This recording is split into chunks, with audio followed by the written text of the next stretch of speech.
Hello everybody and welcome back to the channel. I think this is going to be my first actually full-blown review video, and today we're going to be reviewing this glorious Lionel Blue Commodore Vanderbilt. So this engine was released in the 1990s and was, I think, as far as I'm aware, the first engine to ever have a wireless tether, which you can see right here. Now, the only reason I got this locomotive is because, one, it is very beautiful. Two, there was only 250 of them made. And number three, it is loud and just stunning in general. Now let's start to get into some of the detail. At the very front, we have our magnificent plow right here. We have some separately applied grab irons, the Lionel logo, a headlight that is incandescent, is not LED. This is a 90s locomotive. Molded in steps. These are not separately applied. Separately applied grab irons going all the way down back to the cab. Detailed sides with rivets and I don't really know what else in them. I think some slats. Commodore Vanderbilt lettering in a silver rectangle. The separately applied, I think, throttle linkage. Up here we have the funnel and this fan, which is not actually a fan, it's more of a duct. Air would come through here, go to the funnel, and push the smoke further upwards so it wouldn't go directly into the cab and onto the passenger cars. We also have a bell that does swivel. It does swivel, just very slightly. You can see it right there, it swivels. Some pop-off valves, a sand/steam dome, a whistle, some more pop-up valves that are not separately painted or added, that is molded in. Then we have our cab, which has the number 265M, which again is a trade callback to the original Lionel 265M back in the 30s. On the roof, we have some vents that do not open up. Again, this is a TMCC locomotive, very, very early. It does not have all the bells and whistles that your modern legacy locomotive is going to have. As you can see here, we do have two crew figures along with a very detailed backhead, and this does have the variable ashpan glow. Even though this is a TMCC locomotive, it does have an ashpan glow. It's not as amazing as the other, legacy or TMCC models, but that's okay. I think it's pretty cool. It's the only engine I have that does this. Back here is our tender, and as you can see, we have a separately applied coal load. That is the only separately applied piece of coal that is on this locomotive. We have some separately applied grab irons. We have molded in details all over the front of the tender. So here's where all the control are. You have our speaker, you have our 9-volt battery, your volume control is down in here, along with some other things, mainly just wiring. But yeah, pretty cool. Making our way to the side of the tender, we have a bunch of riveting detail, as you can see, and we have the Lionel Lines logo in silver. Coming towards the back of the tender, we do have a separately applied ladder that comes down, some molded in detail like a water fill hatch, some grab irons, separately applied ladder, coupler cup bar, and a backup light. So the real Commodore Vanderbilt was built in the 1930s, and it was on Hudson number 5344, I believe, and was the first streamlined locomotive in the United States, operated by the New York Central Railroad, for a couple of years before being re-streamlined to the Dreyfuss-Hudson style of streamlining. This engine was offered with TNCC, and I will be running it conventionally because that's all I have. It's a very crude setup of just a simple loop of track, even going under my bed. But I hope you guys really do enjoy this, because this train, ooh man, is it a looker, and it's just amazing. I can't put it into words. Now, I did get this engine off of Facebook, actually. I got it from Motor Craze 40, also known as Mike. I got it for about $800, which I honestly think was kind of a steal for what this engine actually is.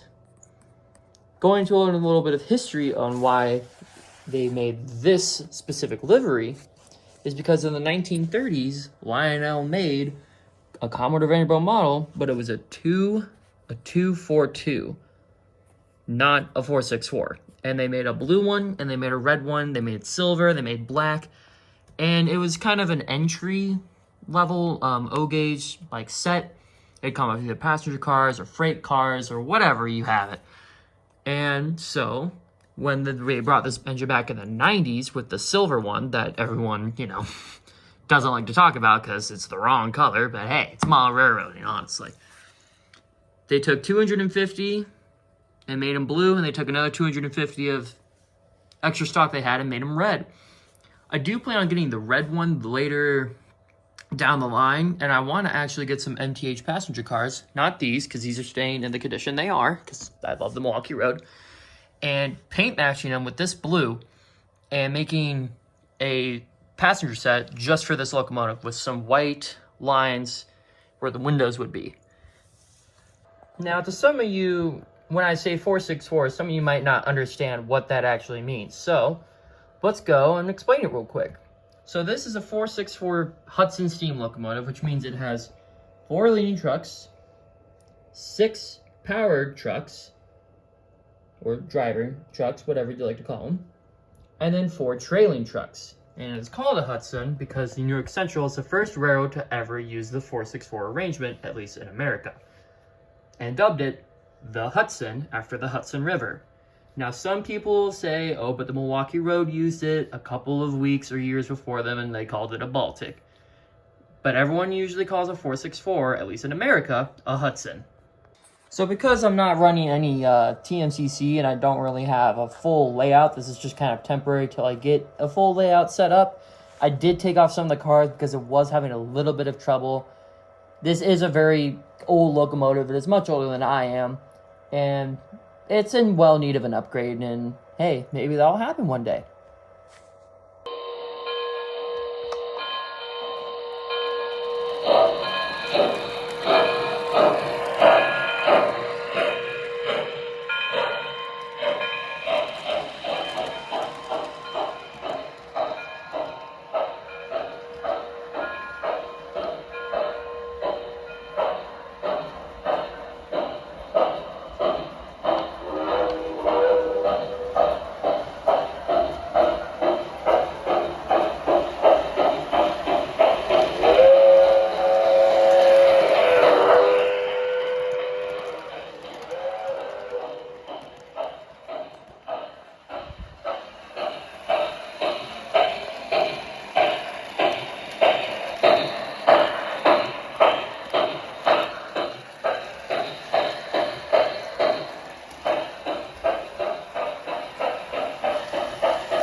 And that wraps up our quick little run session. I hope you guys enjoyed the video and keep yourselves posted because there'll be more to come.